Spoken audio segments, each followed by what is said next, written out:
this is going to be, in my opinion, like a make or break year for autonomous vehicles, specifically self-driving or driverless trucks. Landline now, welcome back. We are into the month of March, and that means it's time to talk about a new issue of Landline magazine. Senior editor Mark Schremmer and associate editor Tyson Fisher join me now. Thank you, gentlemen, for coming in. Thank you for having me. Yeah, thanks for having us. I want to start right off from the cover, which says that this year, 2025, is expected to be a pivotal year for driverless trucks. Now, I know you both wrote about this. Tyson, I'll start with you. You wrote, a lot of changes will be seen in the year ahead. Yeah, this is going to be, the way I've always kind of phrased this is going to be, in my opinion, like a make or break year for autonomous vehicles, specifically self-driving or driverless trucks. So yeah, basically, so what was supposed to happen last year was Kodiak and Aurora, the two main players in the driverless truck game. They're supposed to roll out driverless trucks, on public roadways in Texas at the end of 2024. That did not happen, which is a good thing it didn't happen because they weren't ready for it, and so we don't want to roll this out too soon. So they were doing the right thing. It's like, okay, we're going to pause this. And so there's we're going to bump it up to 2025. So we are now into 2025. So what we're going to see is we don't have an exact date for Kodiak and when they're going to roll it out. Aurora, though, is supposed to do it in April. So we're in about a month. We're going to see, they're supposed to see truly driverless trucks, like no humans on board anywhere on the Texas highways. I believe Interstate 45 is where we're going to see them mostly. So that's what we're going to be looking forward to throughout this year. First of all, is it going to happen? And if it does, what is going to happen? Because if something bad happens, like if there's a fatal crash, like just one fatal crash can send the autonomous vehicle industry backwards by a couple of years because you have to go right back to the drawing board. So pretty much all eyes are on Texas to see what happens there. And meanwhile, as far as Washington, D.C., there's the issue of government oversight. So since forever, there's been no government oversight at the federal level when it comes to autonomous vehicles. And I think we might be seeing a shift in that policy or the lack thereof. We've seen, President Trump signal his interest in autonomous vehicles. Several cabinet members, I know, Mark, you have been following the cabinet nominations, and autonomous vehicles get brought up all the time. I know it got brought up with the DOT. They recently get brought up with labor or some. Yeah, and the Transportation Secretary Sean Duffy during his confirmation hearing, and also Bradbury, who is being up for Deputy Transportation Secretary. They both talked about it, and it's going to be interesting to see kind of where they move on it, because so far they've been kind of couching this, trying to kind of thread the needle a little bit of their responses, because they talk about really wanting to be advocates for technology and innovation, but also brought up cybersecurity concerns, privacy concerns, all of these type of things. And obviously, I think everybody agrees or should agree that we need to know that this is really safe before it gets rolled out onto American highways. Yeah, and the last thing I'll say about that is that the one area where we might see some changes at the federal level is when it comes to the federal motor vehicle safety standards. And so right now, the autonomous vehicle industry is kind of constrained on what they can do as far as the vehicles that they manufacture. So they're allowed to manufacture only a certain amount of high-level autonomous vehicles, self-driving vehicles each year. One thing that Elon Musk has advocated for is to either lift that limit completely, or at least raise it to where you can manufacture tens of thousands of these. So right now, manufacturers cannot mass manufacture these driverless vehicles. Elon Musk would certainly like to change that because he recently announced his plans for the robo-taxis, which he would like to roll out by 2026 or 2027. So in order to do that, there needs to be changes at the federal level. We all know he has the eyes and ears of Trump, so that's why I'm kind of optimistic that we could see some actual federal oversight, which, by the way, the autonomous vehicle industry wants, because that will provide the certainty that they need. Yeah, one thing I'll just kind of add to this too, and I completely agree that this is a make or break or pivotal year for driverless trucks.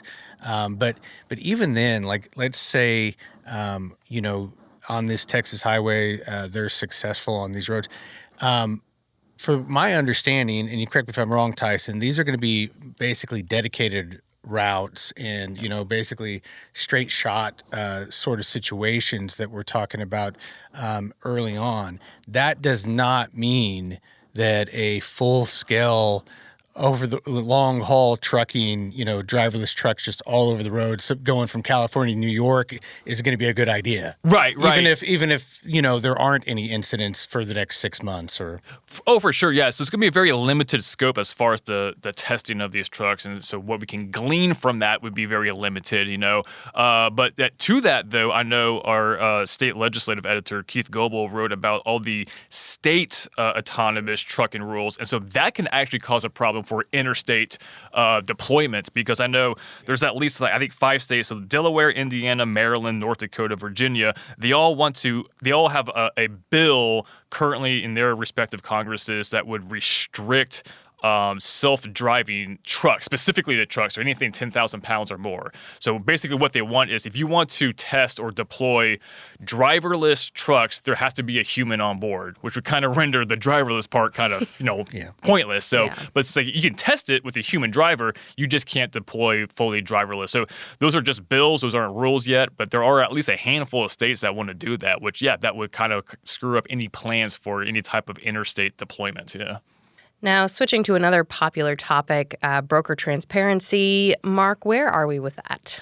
Well, so, from the magazine standpoint, we kind of really focused on OIDA's comments, because if you remember, there was originally a 60-day comment period on that ran through January 21st. We got nearly 5,000 comments on that. Some, really key points made by OIDA and individual truckers. And really where that kind of focus on was restoring fairness, and also focusing on the aspect that broker transparency regulations already exist. They haven't been followed for decades. And so basically all this rule would do is strengthen those existing regulations and make efforts to end those loopholes for brokers being able to waive those rights or get out of the ability of following the regulations. But where we are now is following we printed the magazine, the new administration decided to reopen the comment period, and that is going through until March 20th. So if you are a driver who didn't get a chance to comment the first time, you have another chance. Even if you did and you thought, I should have included this, go ahead and comment again. But it'll be interesting to see how many more comments we get now, because we already had a good turnout with about 5,000. Now, of course, with the new administration in Washington, we're starting to see a lot of changes, including several with vehicle emission rules. And Tyson, I know you wrote about this. Yeah, so another thing, so we talked about, autonomous vehicle policies and changes, but another thing we're going to see as far as sweeping changes from the federal government is, when it comes to vehicle emission regulations. We've already started to see some of that. So on day one, Trump signed an executive order that basically to get rid of what he calls the electric vehicle mandate. So what does that mean? Don't know exactly. It was a kind of a pretty, broad language there. But we have seen some action since then. One thing we have seen is, the DOT is trying to roll back the fuel economy standards. Now, this affects mostly passenger vehicles. The fuel economy standards is basically the miles per gallon. So vehicle manufacturers have to reach a minimum miles per gallon for their vehicles. I think it's set like at 30-something miles per gallon now. They want to roll that back to where it was. So Biden kind of increased that significantly. And so what the Trump administration is trying to do is to roll it back to where it was pre-Biden. So around 2019, 2020, around then. But another thing is there's a greenhouse gas measurement. So also during the Biden administration, the Federal Highway Administration, they established a rule to where DOTs have to kind of just look at vehicle greenhouse gas measurements and kind of set like a target on reducing it. There's no hard target for any particular state. They can adjust it to their own needs, but they've already got the ball rolling to to roll that back as well. So those are the two things we have seen so far. Now, the other thing that the executive order asked to do was to look at state regulations that would prevent the sale of gas-powered vehicles. That is basically just a call to California, is what it is. Without saying the word California, he basically did. So yeah, California. And the thing is, the federal government can get involved with California's vehicle emission standards because they required a EPA waiver to have those stricter emissions. And so basically what the federal government can do is just come in and just revoke those waivers that they gave them. The ball is getting rolling for that. So that would include advanced clean cars, which is for passenger vehicles, but that also would mean advanced clean trucks is going to be on the chopping block. And so far, a bill to get rid of advanced clean cars too has been introduced in Congress. We haven't seen it for advanced clean trucks, but I think the key word here is yet. I don't think there is any reason why they would not go after advanced clean trucks, with also going with advanced clean cars. So these are the things that we can look forward to. The other thing that hasn't been done yet, but I think is also in the chopping block, is last year the Biden administration passed a very sweeping, stricter federal truck emission rules. That I'm sure is also going to go in front of Congress to repeal that as well. So these are all things that we can look forward to. I would say within this year alone, we can probably see that happening now. Yeah, another thing that I'll add when you talk about on the regulatory front, we talk about the rollback of things that maybe have already been made into a final rule. But the other thing that we're going to see are so many just inaction on things that were going through the process that they didn't get across the finish line before the Biden administration went out. And we're talking about such things like the speed limiters. That didn't get through, so you don't expect any action on that now. Automatic emergency braking for heavy-duty vehicles, that's another one that I think could fall by the wayside. And if we look back at the previous Trump administration, there were a lot fewer regulations that were coming through, or they're even being proposed. And so, using that as kind of our compass guiding us through this next one, I think that you're going to expect to see more of the same on that. You're going to see fewer and far between regulations coming through. Some of the things that you might see, though, are again, it's kind of going back to the rollback of, like, say, the independent contractor rule, where Trump had brought in his rule, Biden changed it to his rule, and we'll go back to the Trump rule. Yeah, and to that, so what the Trump administration did in his first term was he got rid of advanced clean cars through the EPA just revoking that waiver. Pretty much in a regulatory action, which, as you pointed out, another administration can come in and reverse. What he's doing this time around is he's trying to get rid of California regulations through the legislative means, which would eradicate it permanently. So that means a new administration couldn't come in and reverse that. So kind of going for the long game here. So I don't know if it'll work, but we'll see. It sounds like you guys aren't going to be bored at all coming up this year.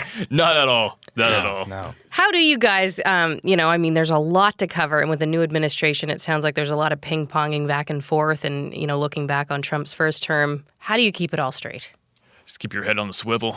That's pretty much it. Yeah, for the most part. And I think, Tyson would agree with this too. Neither of us are, at this point in the last recent months, really looking for stories. There's plenty on our plate every day that we can tackle. For sure. All right. Well, we appreciate it, guys. Thank you so much. Thank you. Yeah, thank you. Our thanks to Mark Schremmer and Tyson Fisher of Landline Magazine. You can also check out landline.media for the latest from the trucking industry. And if you have a news tip for us, you can contact us through our website or call 816-229-5791.